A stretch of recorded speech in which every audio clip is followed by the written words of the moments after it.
हाय, good afternoon. CNBC आवाज Motilal Oswal studios में आप सबका स्वागत है। बारी है आज के वेडनेसडे के सास बहू और सेंसेक्स की। मदद करने के लिए आज पुणे से हेम सिक्योरिटीज की आस्था जैन जुड़ रही हैं। आस्था, हाय, गुड आफ्टरनून। आस्था, बस आ रहा हूं आपके पास। पहले सास बहू और सेंसेक्स की टीम तक रीच आउट करने के जो दो तरीके हैं, दो ऑप्शंस हैं, दो विकल्प हैं, वो आपकी स्क्रीन्स पे 7045220000 यह है हमारा व्हाट्सएप नंबर। प्लस ये प्लेट फ्लिप होगी तो सास बहू और सेंसेक्स @nw18.com हमारा ईमेल आईडी। दोनों तरीके हैं, रीच आउट करिए। मार्केट्स बेंचमार्क्स देखूंगा तो लगेगा ठीक ही है, बड़ी बड़ी चीज़ें डाइजेस्ट करके भाव में ज़्यादा दिक्कत नहीं है। लोअर लेवल से रिकवरी, 30-35 पॉइंट के दबाव के साथ निफ्टी ट्रेड करता हुआ। निफ्टी बैंक भी फ्लैट है, इन ग्रीन कह लीजिए, तो मार्केट वहां पर तक ठीक थी कहानी, लेकिन एक्चुअली टेक्सचर अच्छा नहीं है। मिड कैप स्क्रीन पर आएंगे, 2.5% दबाव के साथ ट्रेड कर रहे हैं। और मिड कैप छोड़िए, ब्रेथ रखिए स्क्रीन पे। 1:3 का रेशियो है भाई साहब। 75% स्टॉक्स जो ट्रेड हो रहे हैं इन रेड ट्रेड हो रहे हैं। यहां से मूड समझ में आता है। दिक्कत में इंडेक्स तो चलिए इधर उधर एडजस्टमेंट हो जाते हैं, ब्रॉडर मार्केट्स का पेन वो ज्यादा रिफ्लेक्ट करना चाहिए। खैर, सवाल जवाब इस सिलसिले की शुरुआत करते हैं। आज कई सारी क्वेरी सॉल्व करनी है और आस्था से आगे अपने को एसबीएस, समय रहा तो एसबीएस स्टॉक पिक भी लेनी है। आज हमें लखनऊ, वडोदरा और आगे गुरुग्राम और फतेहाबाद मेरे ख्याल से हरियाणा जाना है।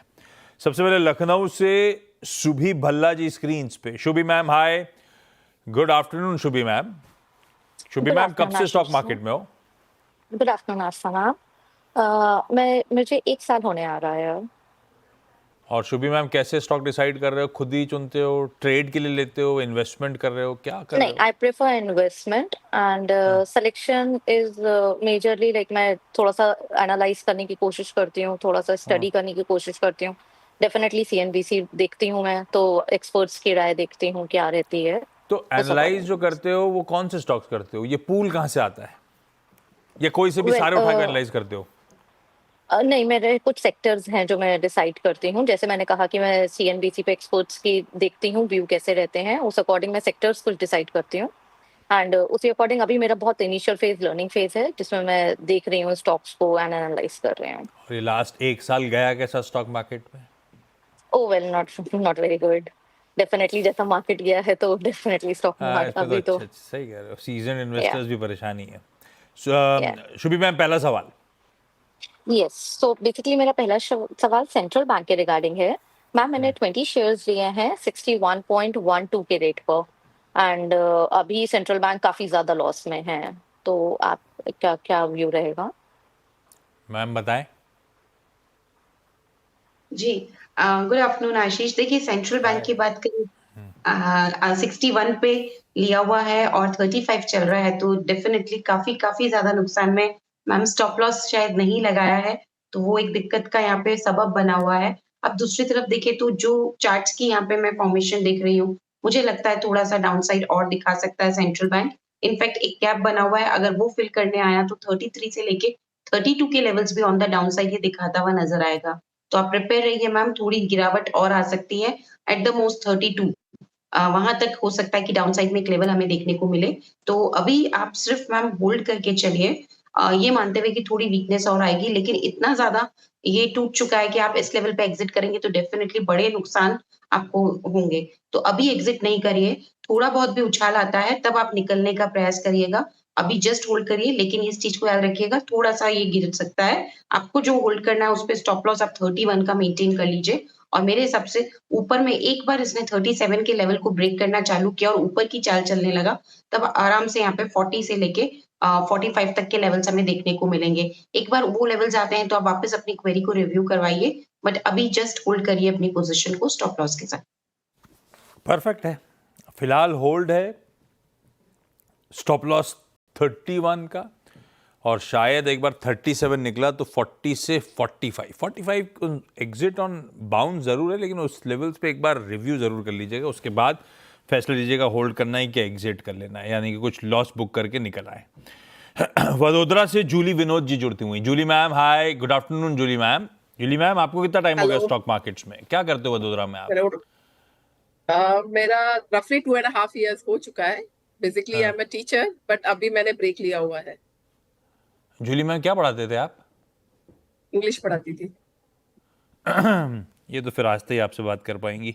जूली मैम, 2.5 साल से इन्वेस्टमेंट के हिसाब से स्टॉक्स ले रहे हो या ट्रेडिंग वेडिंग भी करते हो? इन्वेस्टमेंट के हिसाब से। पहला सवाल कौन सा जूली मैम? द्वारकेश शुगर 310 है एट 91। और ये स्टॉक के आइडियाज कहाँ से आते हैं? ये मेरे को ये वाला पर्टिकुलरली जब मैंने शुरुआत किया था तब मेरे ब्रदर इन लॉ ने बताया था। उसके और बाद brother-in-law फिर क्या कह ये रहे हैं अब? जो गिर रहा है अब तो उन्होंने लिया ही नहीं था। वो यूजुअली जो खुद लेते हैं वो खुद लेते हैं, वही वो मुझे भी सजेस्ट करते हैं। तो बोला मैं ये ये वाला लेने का छोड़ सोच के। रहा हूँ, तो मैं हाँ। तो ये आस्था ब्रदर इन लॉ तो बच गए, जूली ये मैम का उन्होंने कैपिटल लेकिन आधा उन्होंने हो गया। उन्होंने हाँ। बोला था दिवाली से पहले इसको निकाल देना करके। तो मेरा जो रह गया वो रह ही गया, ऐसा हुआ। पिछली ये दिवाली शायद साइक्लिक स्टॉक है ना। पिछली दिवाली, यस। तब क्या, तब भाव मिल रहा था क्या? अच्छा भाव मिल रहा था तब? नहीं। खैर जो भी रीजन हो, द्वारिकेश शुगर काफी नुकसान हो रहा है और आजकल शुगर एकदम आउट ऑफ रेडार टाइप हो गया है। आस्था क्या करें अब इस स्टॉक में? कोई दमखम, कोई रीजन होल्ड करने का, कोई उम्मीद बांध के रखूं या निकाल दूं मैं? क्या करूं? या निकाल दूं? जी बिल्कुल। देखिए द्वारिकेश शुगर की यहाँ पे बात करें तो अभी तो वीक ही लग रहा है ये काउंटर, तो पूरा मत एग्जिट करिए। अगेन बहुत ज्यादा लॉसेस फैच होंगे अगर इतना होल क्वांटिटी में एग्जिट किया है। इनफैक्ट मुझे जहां तक ध्यान है इनके रिजल्ट्स अभी आने वाले हैं। डेट मुझे एग्जैक्टली ध्यान नहीं, बट आई थिंक रिजल्ट्स भी राउंड द कॉर्नर है। तो मैम बेटर ये रहेगा एक बार हम रिजल्ट्स देख लेते हैं, उसके बाद फिर अगर रिजल्ट्स अच्छे नहीं आए तो आप निकाल दीजिए। फिर तो इसमें कोई ऑप्टिमिज्म रहेगा ही नहीं और कोई चांस लेने की बात भी नहीं रहेगी। तो आई थिंक इसके रिजल्ट्स अभी कुछ ही दिनों में आने वाले हैं, मुझे डेट याद नहीं है, लेकिन आप तब तक वेट कर लीजिए मैम। रिजल्ट्स आने के बाद ही इसमें से एग्जिट करिए और एग्जिट भी फुली मत करिएगा, पार्शियली ही एग्जिट करने की सलाह है। और बाय गॉड ग्रेस अगर किसी भी वजह से ये ऊपर के लेवल्स दिखाता है और आपको एग्जिट के मौके मिलते हैं, तो मेरे को लगता है 48, 49 आर द गुड लेवल्स जहाँ पे आप सोच सकते हो एग्जिट करने के लिए। बट अभी आपको सिर्फ बने रहना है एंड वेट करना है रिजल्ट्स का।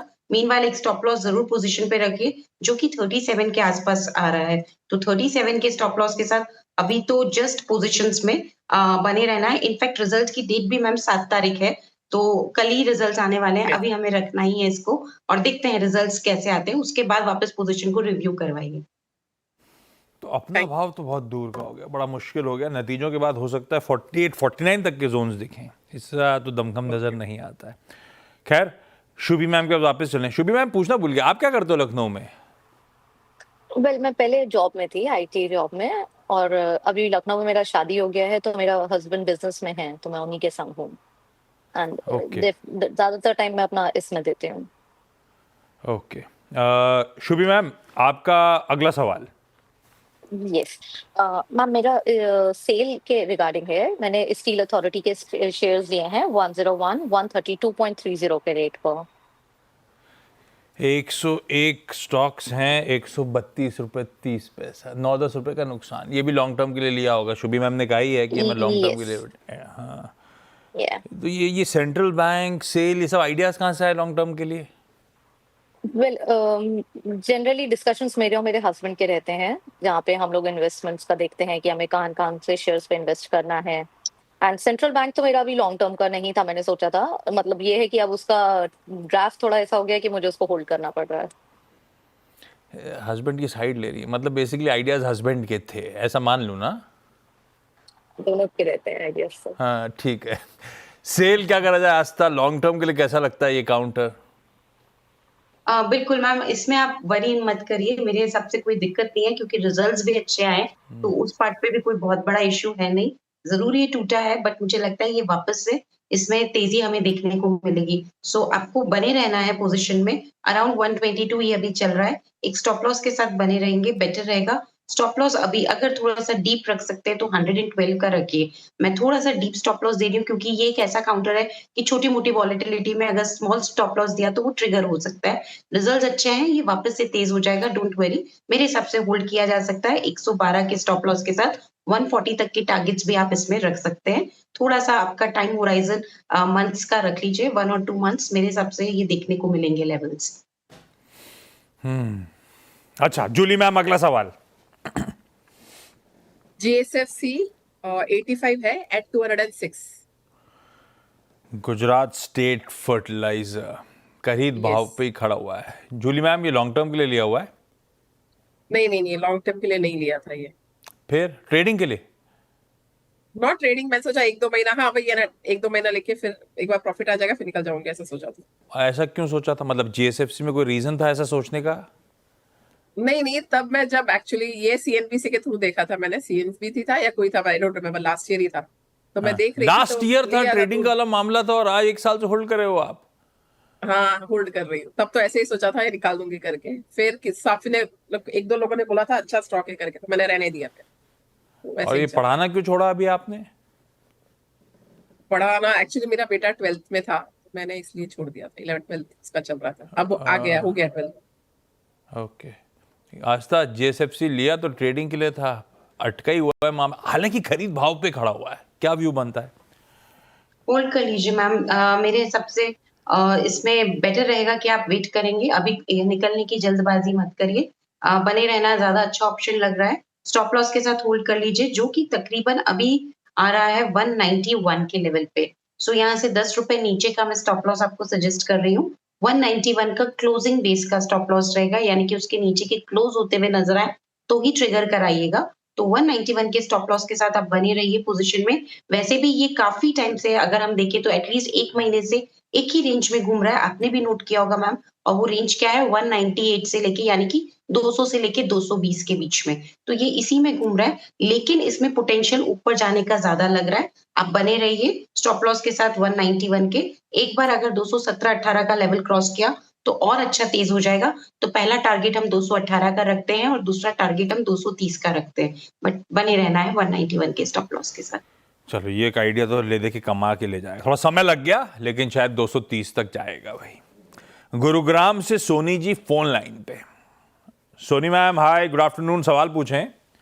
हेलो, यस, मेरे पास 100 शेयर्स है ताज जीवीके के at the rate of 404 rupees, और ये मैंने शॉर्ट टर्म के लिए लिया था 3 to 6 मंथ्स। और अभी कितना टाइम हो गया? जून में मैंने इसको खरीदा था, तो ये काफी एक रेंज बाउंड है, लाइक 430 435 तक। तो उससे ऊपर जाएगा कब आई शुड एग्जिट, या फिर शुड आई सेल एट 430? आस्था आप होती तो क्या करती? हमने पोजिशनली ले रखा है ताज जीवीके। जी, बिल्कुल। ताज जीवीके की अगर हम यहाँ पे बात करें, तो अभी तो होल्ड ही करना पड़ेगा, पोज़िशनल कॉल के तौर पे लिया हुआ है, लेकिन बहुत समय से एक रेंज में ही घूम रहा है। रेंज है 390 से 450 के बीच में। सो इसी रेंज की वजह से अभी सिर्फ पेशेंटली होल्ड करने की सलाह है। स्टॉप लॉस मेंटेन करना रहेगा अराउंड 384 के लेवल पे।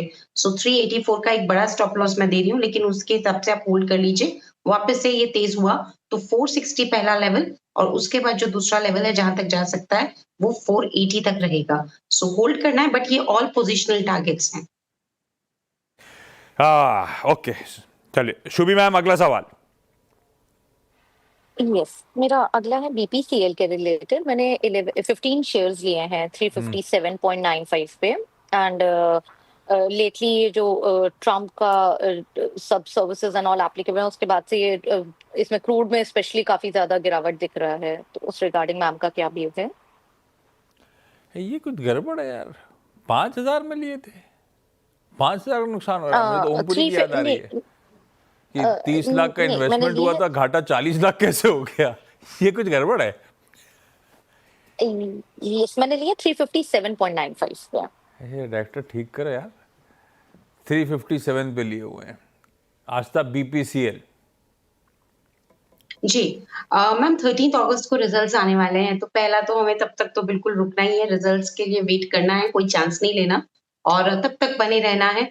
और बीपीसीएल एक ऐसा काउंटर है मैम मेरे हिसाब से वापस से तेज़ होगा देर सवेर।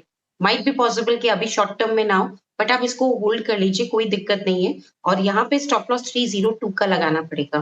तो 302 के स्टॉप लॉस के साथ आप बने रहिए इस काउंटर में भी। इन एनी केस एक बार 320 या फिर 325 के अबव निकला तो अच्छा तेज हो जाएगा उसमें फिर 350 5 370 तक के भी लेवल्स हमें देखने को मिल सकते हैं बट रिजल्ट्स तो 13th को है तो तब तक बिल्कुल होल्ड करना है।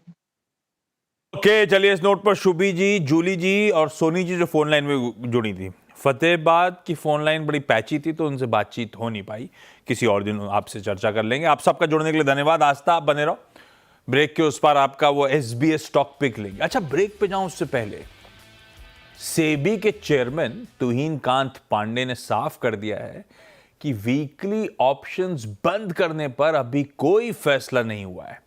वीकली ऑप्शंस रोकने की खबरें गलत और बेबुनियाद है। पीएससी लिमिटेड जैसे ही एक अपडेट्स आए, स्टॉक देखिए कैसे वापस रिकवर करता हुआ ना, 2 दिन से सल्ग कर रहा था, मतलब कल और आज इंट्राडे में। उसके बाद बढ़िया रिकवरी का ट्रेड प्ले आउट होता हुआ। सुनिए और वहीं से ब्रेक ले लीजिए डायरेक्टर साहब। When it comes to options market, SEBI's time and again also, spoken about cutting down on excessive speculation and increasing cash market volumes. First of all, what are your views on the excessive speculation in the options market? Also, what has been communicated from the finance ministry? And there were a few suggestions that we were understanding of removing weekly expiry and making it fortnightly or even monthly. Could you help us understand if that is also under consideration? I'm not aware of any such communication. I think, Harsh, you have been running some story. I think it's your own speculative thing.